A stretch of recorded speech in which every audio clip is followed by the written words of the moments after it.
Friends అందరికీ నమస్కారం. Friends ప్రేమికులందరికీ కూడా క్రాంతి సేన తీవ్ర హెచ్చరిక. అసలు వాళ్ళు ఏం చెప్తున్నారు ఏంటి వివరాలు తెలుసుకుందాం. వీడియో పూర్తిగా చూడండి. అలాగే తప్పకుండా లైక్ చేయండి. మరిన్ని అప్డేట్స్ కోసం ఛానల్‌ని సబ్స్క్రైబ్ చేసుకోండి.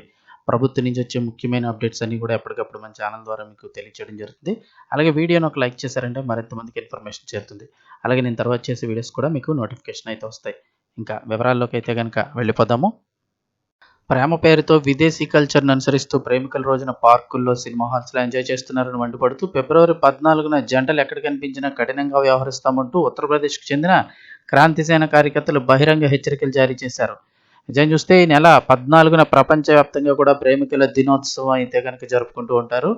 అయితే భారత్‌లో కూడా ఈ ప్రేమికుల రోజు కోసం ఎంతోమంది ప్రేమికులు వేచి చూస్తున్నారు. అయితే ఈ క్రమంలో క్రాంతిసేన కార్యకర్తలు తీవ్ర హెచ్చరికలు జారీ చేశారు.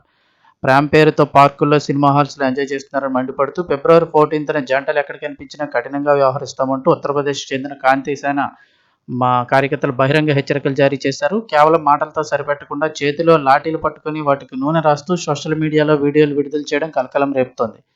Kiss day, rose day, chocolate day, lovers day వంటి విదేశీ సంస్కృతి అని ఇవన్నీ కూడా అలాంటి వీటిని భారతీయ సమాజం అంగీకరించబోమని వారు స్పష్టం చేశారు.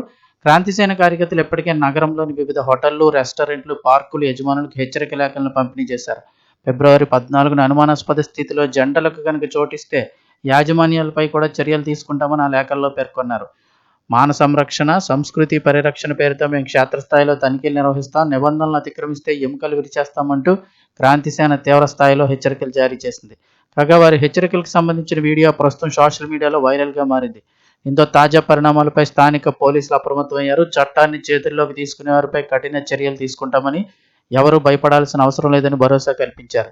ప్రతి సంవత్సరం వ్యాలంటైన్స్ డే సమయంలో ఇలాంటి హెచ్చరికలు రావడం సాధారణమైనప్పటికీ ఈసారి లాఠీలతో ప్రదర్శన చేయడం అనేది చర్చనీయాంశంగా మారింది. మరి వ్యవహారం ఏ పరిస్థితులకు దారితీస్తుందో తెలియాలంటే ఫిబ్రవరి 14 వరకు వేచి చూడాల్సిందే.